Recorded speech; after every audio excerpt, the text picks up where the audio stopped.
Rebecca Hamilton had a habit of checking on her son Ethan's room first thing when she woke up at 6 in the morning. Her 8-year-old boy always slept curled up with the blanket pulled over his head. Seeing his peaceful sleeping face helped ease the fatigue from her long hospital shift the night before. "Ethan, it's time to wake up." When she gently shook his shoulder, her son slowly opened his eyes. His large brown eyes were inherited from his father, and his gentle nature resembled her husband Michael as well. Ethan never caused trouble with friends at school and was rather introverted, preferring to read books. His teacher had praised him as a very thoughtful and kind child. "Good morning, Mom." Rebecca smiled at her son's small voice. Her husband Michael had already started making breakfast, and the aroma of bacon was drifting from the kitchen. Michael worked as an engineer at a local construction company and had met Rebecca during their college years. He was an ideal husband who actively helped with housework and childcare. "Wasn't today the day to visit your mother's place?" Michael asked, turning around. "That's right. Our monthly tradition," Rebecca replied with a wry smile. Rebecca's family home was about a 20-minute drive away. Her mother Dorothy had strong convictions about her grandson's education, drawing from her 40 years of experience in children's education. Even after retirement, Dorothy remained active in community volunteer work and was respected by neighbors as a reliable person. "Are you looking forward to Grandma's house?" Rebecca asked Ethan, and her son nodded vaguely. At the family home, her sister Jessica also lived with her son Braden. Jessica had divorced 2 years ago and returned to their parents' home with 10-year-old Braden. Braden was an active boy who excelled at sports. He played as a key player on the local Little League team and was Jessica's pride and joy. "You'll have fun playing with Braden, won't you?" Rebecca said, stroking her son's head. Dorothy always said, "Boys need boyfriends," and encouraged Ethan and Braden to play together. Indeed, for Ethan, who was an only child, time spent with his cousin was precious. Dorothy loved her grandsons dearly and would bake homemade cookies and wait for them when they came to visit. After finishing breakfast, Rebecca put Ethan in the car and headed to her family home. On the way, her son unusually said, "Please come pick me up early today." "Why? Did something happen?" "Nothing. I just thought so," Ethan replied quietly, looking out the window. When they arrived at the family home, Dorothy was waiting at the entrance. With her gray hair neatly arranged and wearing an apron, the grandmother looked exactly like the ideal grandma. "Ethan, come to Grandma." Dorothy hugged her grandson and then said to Rebecca, "Please come pick him up by this afternoon. I'm planning to take them to the park with Braden." "Thank you, Mom. That's a big help." Rebecca headed to her morning shift at the hospital. Working in the pediatric ward at St. Mary's General Hospital, she was a nurse trusted by colleagues and patients' families alike. Throughout her 12-year career, she had been passionate about easing children's pain and anxiety. During her shift, Rebecca found herself thinking about Ethan's behavior. Recently, he often seemed listless when he returned from her family home. She had thought he was just tired, but this morning's words, "Please come pick me up early," bothered her. When she left the hospital at 2 in the afternoon, Rebecca headed to her family home. Opening the front door, she could hear Dorothy and Jessica's laughter coming from the living room. The two were drinking tea and talking about Braden's achievements at school. "Welcome back," Jessica said, turning around. Her sister seemed to have lost some weight since the divorce, but she still showed her usual bright smile. "Where's Ethan?" Rebecca asked, and Dorothy pointed to the yard. "He's playing outside with Braden. Boys need to play energetically outdoors." When Rebecca went out to the yard, she could see Braden kicking a soccer ball. However, Ethan was nowhere to be seen. "Where's Ethan?" she asked Braden, and the boy shrugged his shoulders. "I don't know. He was here just a minute ago." Just then, Ethan slowly emerged from behind the house. Her son's clothes were dirty and his hair was disheveled. But what surprised Rebecca even more was Ethan's expression. His usual gentle smile was gone, and his eyes looked somehow frightened. At dinner that evening, Ethan was quieter than usual. Even when Michael talked about work or Rebecca asked about school events, her son's responses were short, and he kept his eyes downcast. "What did you do at Grandma's house today?" Rebecca asked gently, and Ethan paused before answering. "We went to the park." "Did you have fun playing with Brayden?" Ethan nodded vaguely, but his expression lacked its former brightness. Rebecca became worried but told herself he was probably just tired. The following week, when she went to drop off her son at her family home again, Dorothy greeted her grandson at the entrance and said, "This child is really too quiet. I wish he would become more active, like Brayden." Rebecca smiled and replied, "Ethan has a naturally gentle personality. That's his individuality. But boys need to be strong. The world is harsh." Dorothy's voice carried the conviction she had developed over her years as a teacher. When she finished her hospital shift and went to pick him up, this time too Ethan's clothes had small stains. The knee area was lightly soiled, and there were mud-like marks on his sleeves. "Did you fall?" Rebecca asked, and Ethan nodded slightly. In the car on the way home, Rebecca talked to her son while keeping an eye on his condition. "You can tell Mom anything if you're having any trouble." Ethan stared out the window and answered in a thin voice, "I'm okay." However, that night, Ethan woke up crying from a nightmare. When Rebecca rushed to him, her son clung to her while trembling. "Did you have a scary dream?" "I don't remember," Ethan answered tearfully. The next morning, Michael said to Rebecca, "Hasn't Ethan been acting strange lately? It seems like he's always listless when he comes back from your family home." "I felt that way too. But maybe he's just tired from playing with Brayden." "Maybe so, but..." Michael frowned with concern. The next weekend, Rebecca called Jessica before visiting her family home. "Please let me know if you notice anything concerning about Ethan's behavior." Her sister answered in a light voice, "Don't worry. It's normal for boys to play a little rough with each other, isn't it? Brayden was gentle with him at first, but since Ethan is so quiet, he seems to be giving him a little stimulation." "Stimulation? Getting stronger through play." "Mom says the same thing. She says Ethan needs a slightly tougher environment." Rebecca felt something bothering her, but she didn't argue with her sister's words. That day, she noticed a small bruise on Ethan's right arm when he returned from her family home. "What's this?" Rebecca asked, gently taking her son's arm. "Playing with Brayden." "What kind of play?" Ethan hesitated. "Just regular play." Rebecca called her family home. When Dorothy answered the phone, Rebecca asked about the bruise on her son's arm. "Oh, that." They were playing wrestling. Boys used to play much more roughly in the old days. Maybe today's children are too overprotected. But Ethan doesn't like that kind of play. That's exactly why it's necessary. We need to help him break out of his shell. Brayden is playing the role of a good big brother." After hanging up the phone, Rebecca felt conflicted. Her mother's words seemed to make some sense, but remembering her son's expression made her increasingly anxious. The day before their next visit to her family home, Ethan said with unusual firmness, "Next time, I want to go to the park with Dad."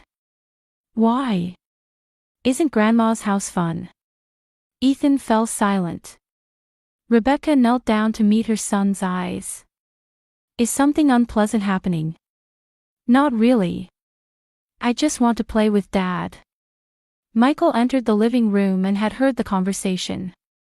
"I'd like to spend time with my son too. I'll watch him next time." However, when Rebecca conveyed this to Dorothy over the phone, she objected. "I only get to see my grandson once a month, don't say such things. Besides, Brayden is waiting for Ethan too." Rebecca was persuaded by her mother's words and ended up dropping off her son at her family home as usual. That morning, Ethan clearly said, "I don't want to go," for the first time. Why? Just because. While Rebecca persuaded her son, she felt an alarm bell ringing deep in her heart.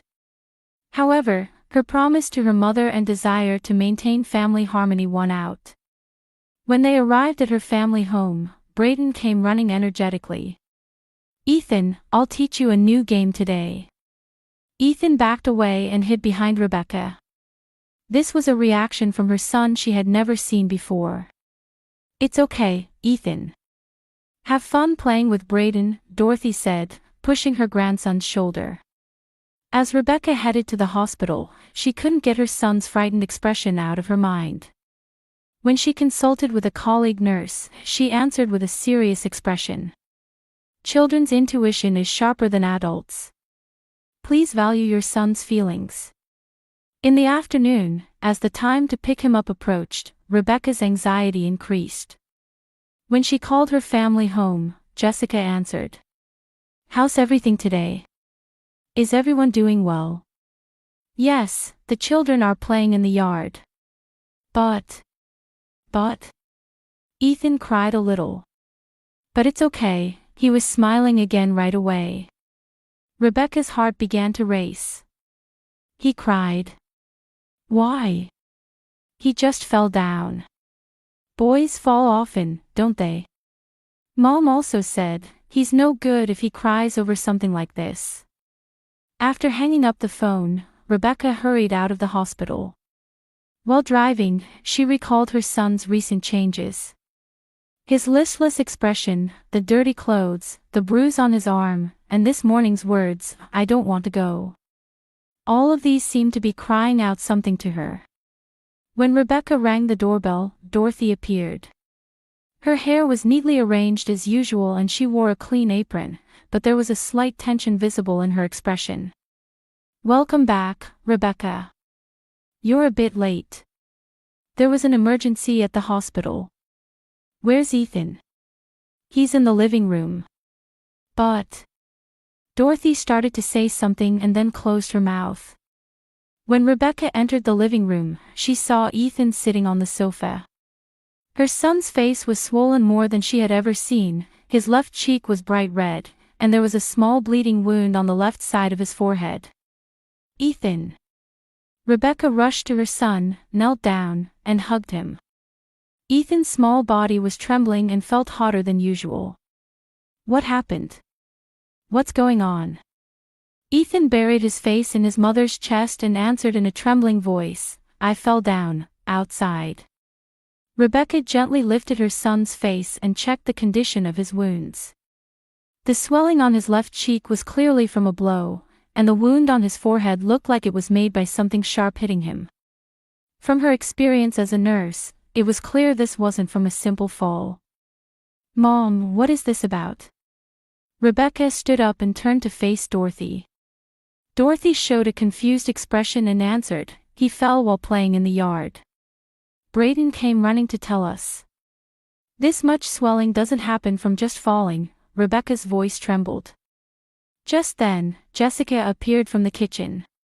Her face was pale, and the teacup in her hand was slightly shaking. "Rebecca, don't make such a big deal of it. Children fall often. Brayden has had much worse injuries." "Where is Brayden?" Rebecca asked, staring at her sister. "In his room. He got scared by all this commotion." Rebecca checked Ethan's wounds again. The forehead wound was deeper than she had thought and needed proper treatment. "I'm taking him to the hospital." "That's not necessary," Dorothy said frantically. "Just disinfect it and put on a bandage. I've been watching children for 40 years. Mom, this isn't from a normal fall. I'm saying this as a nurse." Rebecca's voice was calm, but anger was burning inside her. While putting Ethan in the car, Rebecca called her family home. When Dorothy answered, she asked while suppressing her emotions. "Mom, what really happened? What were you doing while Ethan got injured this badly?" After a brief silence on the other end of the phone, Dorothy answered, "He just fell, didn't he?" "You're being dramatic." With those words, something changed decisively inside Rebecca. Her mother was trivializing her grandson's injury and trying to hide the truth. After hanging up the phone, Rebecca drove to the hospital while holding her son's hand. When they arrived at the emergency department of St. Mary's General Hospital, colleague nurses rushed over with concern.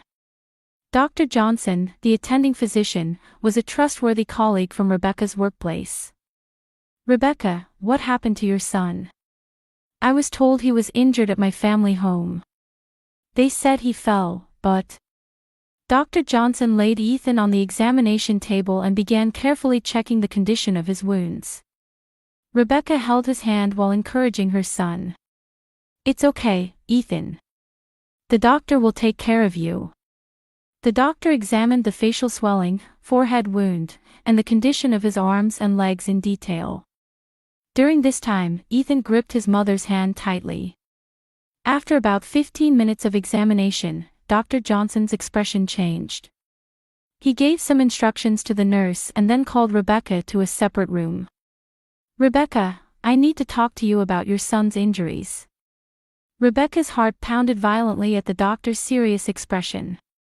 "What your son received wasn't from a fall," Dr. Johnson said quietly but clearly. "What do you mean?" "Look at the pattern of facial swelling. This is clearly from being struck. If it were a fall, there would mainly be scrapes, but this is bruising from a blunt object." Rebecca was speechless. The doctor continued. "Furthermore, there are also traces of old bruises on his arms and legs. These appear to be from several days to a week ago. There's a possibility he was receiving continuous violence." "Continuous?" Rebecca's voice was hoarse. "The forehead wound also can't be explained by a fall. It appears he was hit with something hard or something was thrown at him." Rebecca slumped into the chair in the examination room. All of her son's changes, his condition when returning from her family home, the dirty clothes, the bruise on his arm, everything connected. "We need to hear the details from your son. However, children sometimes hide the truth to protect adults. Let's approach this carefully." When they returned to the examination room with the doctor, Ethan looked up at his mother anxiously. Rebecca took her son's hand and spoke gently. "Ethan, will you tell Mom the truth? No one will be angry. Mom is here to protect Ethan." Ethan trembled slightly while looking into his mother's eyes. "Really won't be angry? Absolutely won't be angry. I promise." Her son began to speak in a small voice. "At Grandma's house. Brayden. What happened?" Rebecca gently encouraged while holding her son's hand. "We were playing at first. But when I couldn't do it well, Big Brother got angry and hit me." Rebecca's heart felt like it stopped. "Today too?" Ethan nodded. "When I cried, he got even angrier and threw a stone." "A stone?" "It hit my forehead and I bled. But Big Brother said, 'Tell Grandma you fell.'" Rebecca hugged her son while desperately trying to hold back tears. Weren't Grandma or Aunt Jessica watching? Grandma was inside the house, and Aunt Jessica was on the phone. Big Brother said, "If you tell on me, I'll do something worse." Dr. Johnson quietly took notes while saying to Rebecca, "This is clearly violence against a child. After proper treatment, we need to report this to the relevant agencies." Rebecca stroked her son's head while firming her resolve. Never again would she put her son in that environment. Whether there were blood relations or not, protecting children was the top priority. "Ethan, it's okay now. Mom will protect you." Her son cried quietly in his mother's arms. From that small body, the fear and pain he had been carrying alone seemed to flow out. Before leaving the hospital, Rebecca called Michael. "Come to the hospital right away. And don't call my family home tonight." "What happened?" "I'll explain in detail later." But Ethan will never go there again. From the strength in Rebecca's voice, Michael sensed the gravity of the situation. I'm coming right now. Ethan's forehead wound required 5 stitches, and cold compresses were prescribed for the facial swelling. Dr. Johnson prepared a medical report and also explained about reporting to Child Protective Services. Please let him rest well tonight.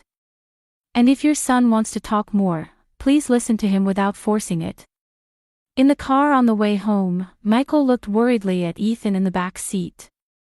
Her son was sleeping, exhausted. Rebecca, this is really... Yes, exactly what we think, Rebecca answered quietly while looking ahead. Brayden had been hitting Ethan continuously. And the adults were turning a blind eye. Michael clenched his fists. Why didn't our son say anything? He was scared. He was threatened by Brayden, and he probably thought the adults wouldn't believe him. That night, after putting Ethan to bed, Rebecca and Michael talked at the kitchen table. Tomorrow, I'm going to my family home, Rebecca said resolutely. I'll find out the truth and make them take responsibility. I'll come with you, Michael said, but Rebecca shook her head. This is my family's problem. I'll settle it. The next morning, after leaving Ethan with Michael's mother in the neighborhood, Rebecca headed alone to her family home. While driving, she organized the thoughts she had been considering all night with little sleep. What to say to her mother and Jessica, how to handle it. When she arrived at her family home, Dorothy was hanging laundry in the yard. Seeing Rebecca's car, her mother's expression stiffened. Rebecca, where's Ethan? He didn't come today. I came to talk. Entering the living room, Jessica was there too. Rebecca didn't miss that the hand holding her coffee cup was slightly trembling. Let's talk about yesterday's incident, Rebecca said, remaining standing instead of sitting on the 3-seat sofa, looking down at her mother and sister.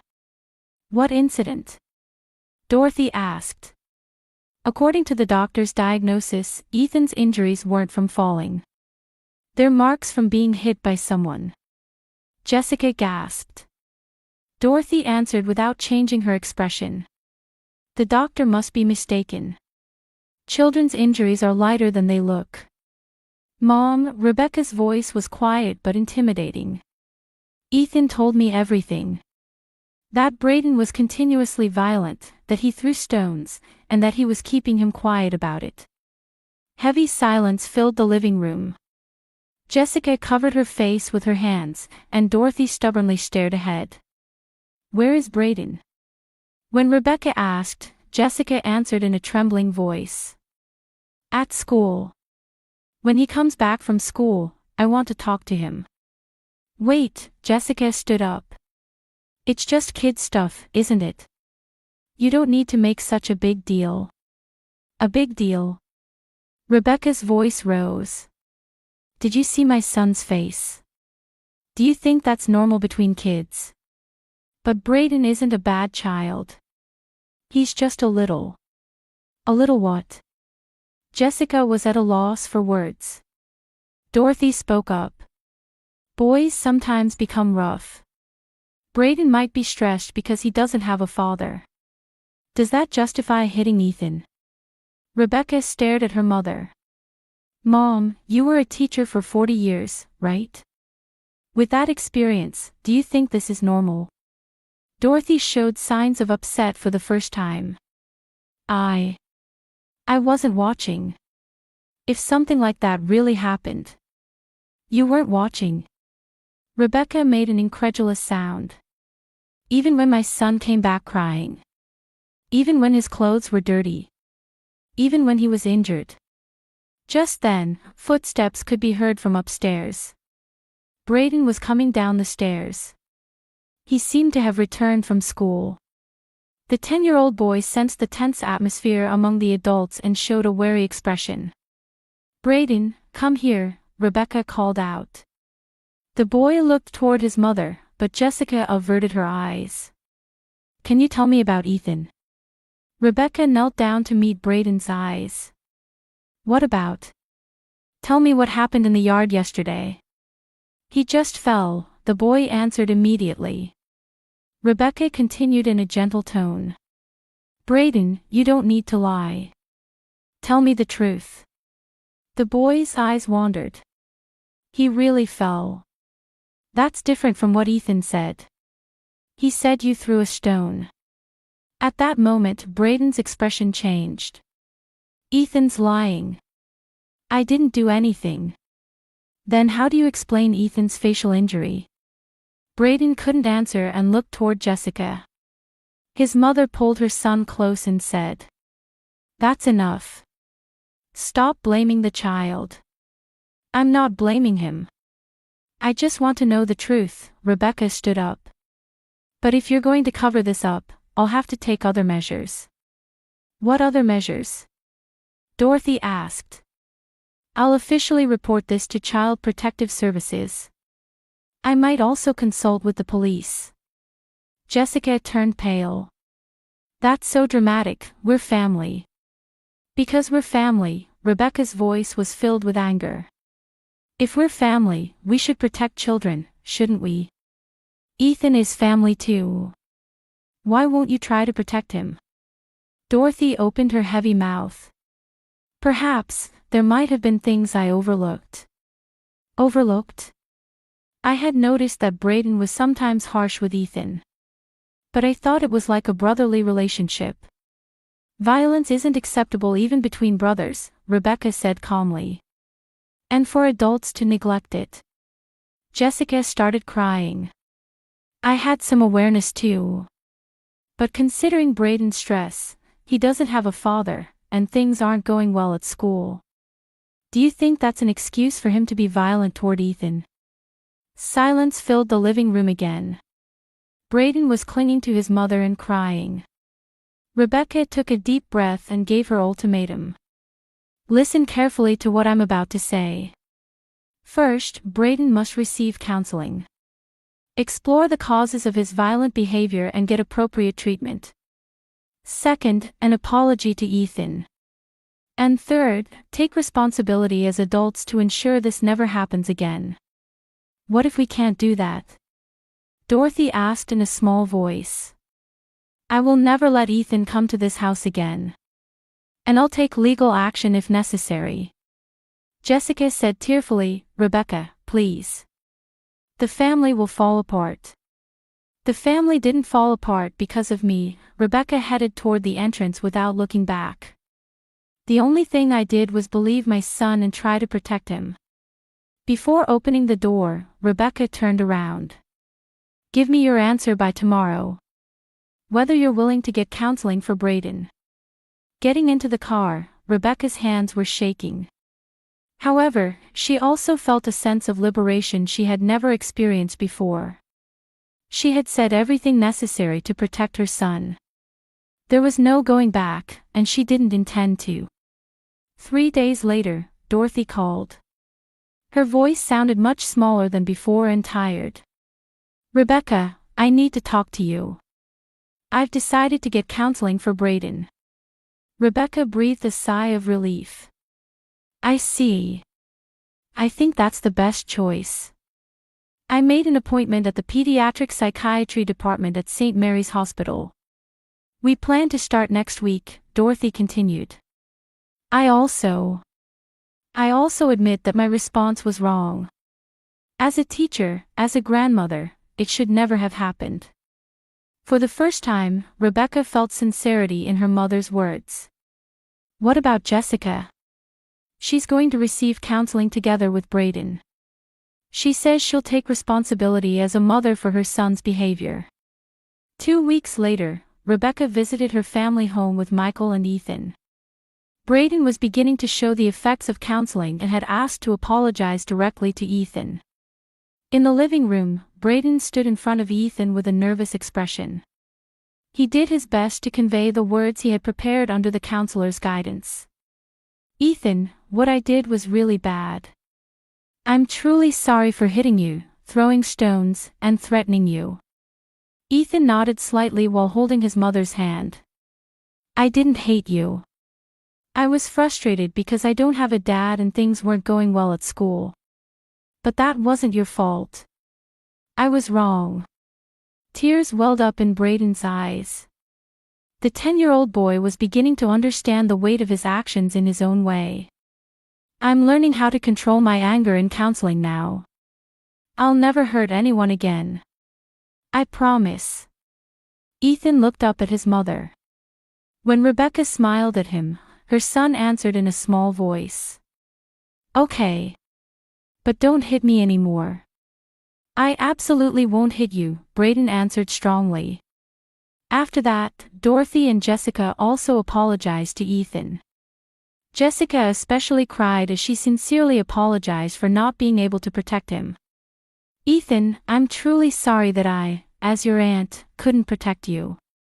I did something unacceptable as an adult. After 3 months had passed, the family relationships began to take on a new form. Rebecca resumed her monthly visits to her family home, but now Michael always came with her. Ethan and Brayden were also gradually repairing their relationship under the counselor's supervision.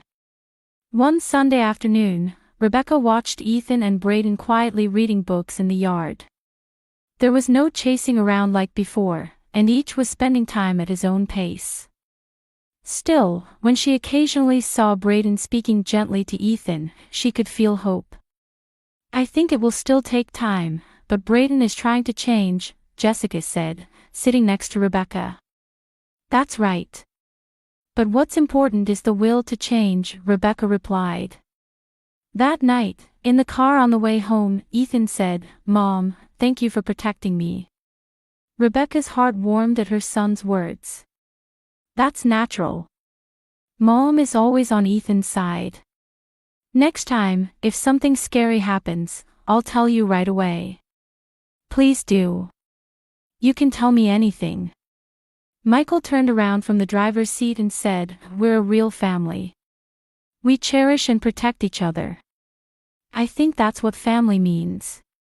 Rebecca nodded deeply at her husband's words. Blood relations were certainly important, but what was more important was respecting, loving, and protecting each other. Several months later, Brayden's counseling was progressing well, and his relationships with friends at school had also improved. Dorothy began volunteer work related to child protection in the community, using her experience to support other families. Rebecca still visits her family home once a month, but with a different sense of security than before. Ethan also enjoys his time with his grandmother and cousin, but they have built a trusting relationship where he would immediately tell her if something happened. Rebecca deeply understood that true family is not defined by blood relations, but is built through love and respect for each other, and above all, the sense of responsibility that prioritizes children's safety and happiness.